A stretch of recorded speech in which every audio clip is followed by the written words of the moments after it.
transforming the education of children in Uganda, and we hope, by the grace of God, all of Africa. Why not? Why stop with the borders? As we just sang, and in the song said, the whole world o'er. Why stop at the borders? Christ is King of all the world, and that kingdom knows no end, of course. Godfrey is the head of an organization called Masters Institute for Education in Uganda. He is developing curriculum for homeschooling families in Uganda. Eventually wants to start a college, but his task before him is to change the education of Uganda. See, what's happening here in Uganda is 85% professing Christian. But the problem is the pastors there and the churches are very dualistic. Their Christianity begins and ends on Sunday morning, and the rest of the time they go by what the pagans say. It's Monday through Saturday. We've heard of this happening in this country ourselves, have we not? So he's facing the same thing that we're facing. He's facing the same thing that we're facing here. He's facing it there, and is doing something about it. We've asked him to come and share for a short while about his ministry, to give us encouragement and for us to give him encouragement as well. So Godfrey, we welcome you to the Independence Reformed Bible Church. Thanks for coming.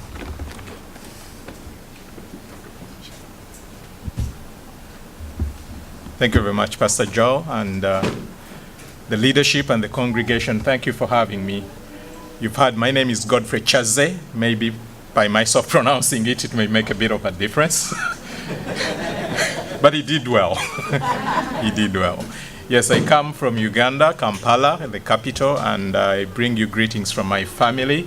My wife is called Olga Kyazze, and we've been married for 9 years. And God has blessed us with 3 children, 8 years boy, 6 years girl, and 3 years boy. And God willing, end of this year, December, we're expecting another one. So they send their greetings. I talk to them a little bit on Skype, and they send their greetings. I'll be here in total 3 weeks, so far I've spent my 2 weeks. So we are missing each other, but I look forward to my return. 10th, 11th, I will be heading back. But I'm very glad to be here. I've heard a bit about this church. I've heard a bit about Pastor Joel. I first came across, my contact with him was through his brother who is in Seattle, Tim Saint. So he used to tell me about him and about this congregation here. So it's a privilege for me to be here and to share a little bit of what we are doing. Yeah, the organization you've heard is called Masters Institute for Education. In Hosea 4:6, scriptures tell us that my people perish for lack of knowledge. And that is very critical for us back home. We realize that it's not so much lack of resources that people are perishing in countries like in Uganda, in Africa. It's not so much a lack of education. It's not so much lack of facilities. It isn't because of our past which we've gone through, the history which we've gone through. But according to the scriptures, it's the lack of knowledge. And by knowledge here, it's not that, again, that people don't know anything. People are filled with a lot of knowledge. But the question is which kind of knowledge? Because it doesn't matter how much knowledge somebody acquires or accumulates, but if it's not truth, still it will lead people into bondage, or it will not deliver people. In John 8:31-32, he tells us that if we abide in his words, then we'll know the truth, and it is that truth that will bring freedom to people. So all the things we are hearing in Africa or in Uganda, the wars, the diseases, the starvation, the poverty, and all the different things we can talk about every time people get to talk about the continent of Africa, we need to discover that it's because of lack of knowledge and knowledge of the truth. In Proverbs 9:10, it tells us that the fear of the Lord is the beginning of wisdom, and the knowledge of the Holy One is understanding.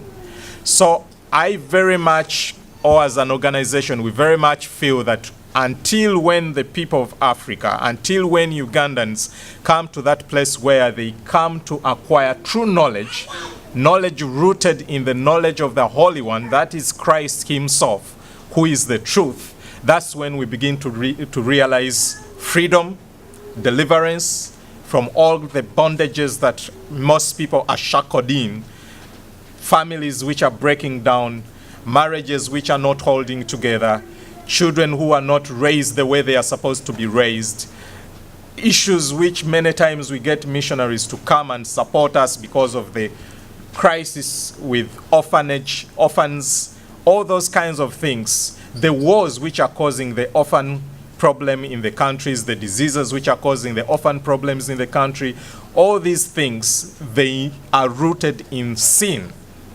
And until people come to discover the truth as it's shared in the Word of God, that's when we shall realize freedom in our countries. So Masters Institute for Education, the organization which I'm privileged to be part of, what basically we are trying to do is to see that we bring this truth, not just on Sunday morning in church, because like you've heard, the continent or the countries of Africa are very much Christianized. Most people can profess to be Christians. 85% of Uganda is professing to be Christian. We have 36 million people in the country. And you come to a Sunday morning like this, churches are filled up to capacity. There are churches almost everywhere. The first time I was in the States, I was told of some parts of the States which you call the Bible Belt. And when I was moving through, I saw, yes, churches, one side, on another side, every side of the road there is a church. And I was impressed. But I was like, I think Uganda should be called a Bible Belt. Because we really have churches, so many. Almost every corner you go in of the country, there is a church. The difference with here, it will be they are not structures like this. They are meeting either in their shack or in whatever kind of circumstances, or they put together a reed structure, and they are meeting there. And they are doing all kinds of things in those places. So it's not that we are lacking churches. People have come to church, people have shared the gospel with them. But it's this kind of Christianity or this kind of church that, yes, I'm a Christian when I go to church on Sunday, sing hymns, but when I go out Monday through to Friday, the faith I profess on Sunday has nothing to do with that. The farming, which most people are involved in, our faith has nothing to do with farming. When those who are involved in business, their faith has nothing to do with business. So that's why the same country which is said to be 85% Christian, the same country, again, when Transparency International ranks the most corrupt nations in the world, we are there. When World Health Organization talks about highest teenage pregnancy in the world, interestingly, Uganda is the nation which is being mentioned. So there are all kinds of things you can talk about, and you can't correlate the Christianity which is talked about, which is 85%, and then the lifestyle you're seeing, the economy which is collapsing, which is crumbling, the resources which are so much on the entire continent, but they are not being utilized. There are forests, there are water bodies, there are places which are said to even have mineral resources. But when you go in communities where those resources are based, people are basically worshiping them. Everything in Africa can be worshipped. So we feel there is need to bring the truth in its comprehensive nature. And the place where we can bring this truth, it is the education. Education has kind of become a god. Everyone aspires to attain education. Even the poor families, they feel their child must get an education because that's where they think there is hope. I grew up, my mom telling us that if you don't go to school, where will you be? So all of us, we grow up knowing school is the thing. Until I go to school, I cannot have a life. And there's no place where they can give you a job unless you've gone to school. So people are educated because of that. People have attained degrees. People have some papers. But it's not education until it's education in truth. It doesn't matter how much papers somebody has. These people who are highly qualified with big papers of education, again, they are the most corrupt people when they get in the offices where they sit. So the truth of the Word of God, we feel, must come through our education system in every subject, in every discipline. So as an organization, one of the things we embarked on is now coming to 6 years from when we started the organization. One is to restore education in the hands of the people who ought to offer education themselves. That's the families, the parents. So one of the things we are working on is homeschooling. I do homeschool my children, and we coordinate as an organization families. There are about 30 families who are homeschooling their children. And one of the big concerns whenever people say they want to homeschool in Uganda, what can we use? There are no materials, there is no curriculum. Because by the time somebody says, okay, I want to homeschool, it's because they've discovered the government system of education is not offering them what they would need. So they would want to see something different, an alternative curriculum. So besides coordinating these people and bringing them together and training them, sharing with them how they could do what they want to do with their children, one of the things we embarked on is to write a curriculum, a Christian-based curriculum, but at the same time African in context. Because yes, there are families, most times those who have relations with missionaries who come to Uganda, who can access some curricula from here, like a Baker, Sunlight, whichever, but not everyone can access those, apart from those who can be able to travel, come here, and then go back with materials. But on the other hand, even when you get those materials, they are still written in the American context. So you find these African children, Ugandan children, who know everything about the American presidents, the American history.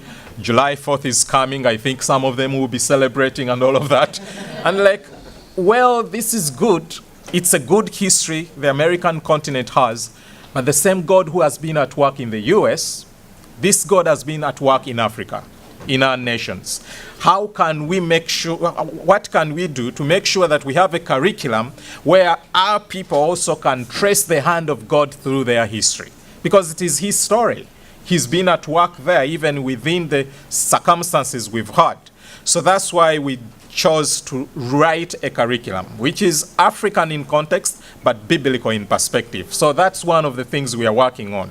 Coordinating homeschoolers, writing a curriculum which will not only be for homeschool families, but Christian schools. There are many believers or churches or pastors who have started schools.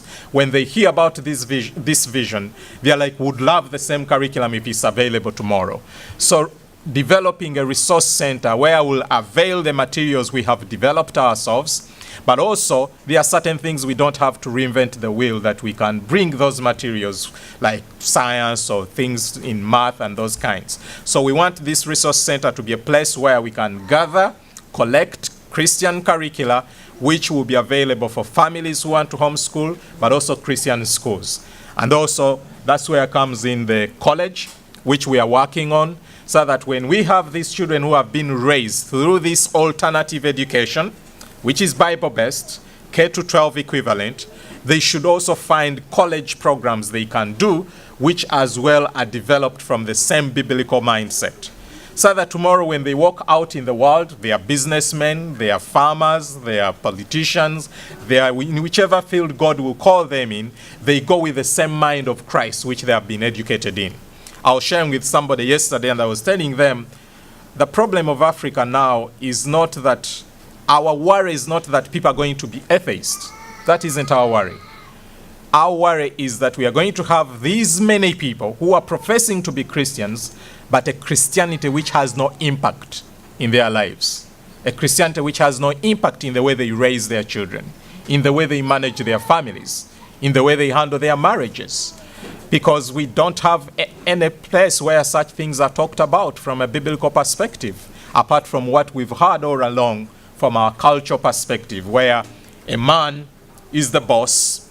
Because a man is the boss, we have actually sayings that say, literally translated, a boss or a man or a big person or somebody important, somebody in authority, literally it would be like they never sin.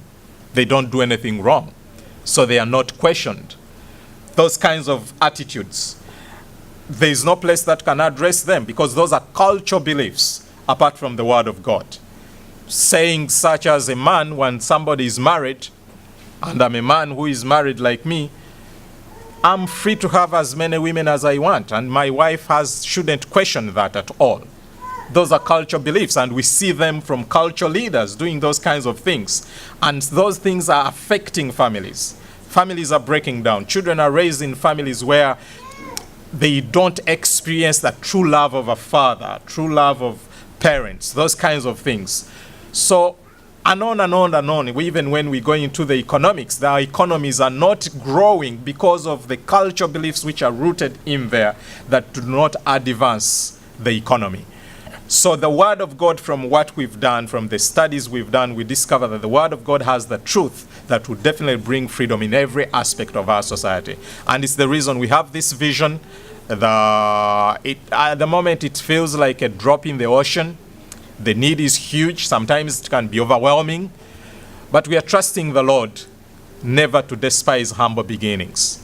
And it's the reason for some of these travels to go around the world where God opens the doors and we share with people, like-minded people, to see that you can pray with us. And where possible, we want people to support us. Because in the beginning, there's need to invest in capital.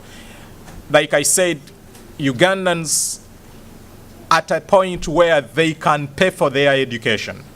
The moment they see that this is something of good quality, is something they can trust, there are people who can pay for their education and the school can advance.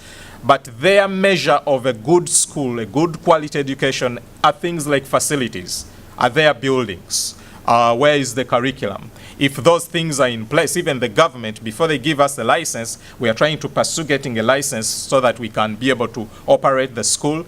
But the things they are requiring of us are not necessarily in the curriculum or in content. Physical infrastructure. You need to have a certain acreage of land. You need to have these kinds of buildings in place. Once you have them, they'll give you a license and you do whatever you want with the children. That's what the United Nations is doing. In countries like South Sudan, they are building schools. In countries, they are building schools. They set up good infrastructure. And what does that mean? They bring even the curriculum. And so the children are indoctrinated in that. So we feel as a body of Christ, it's the time to come together and also set up programs that are going to educate our people in the true knowledge of the Lord in every aspect of it. So thank you very much for the opportunity. I will be available even afterwards to share with you, and in case of any other questions, I'll be glad to share with you. Thank you for the opportunity. Thanks.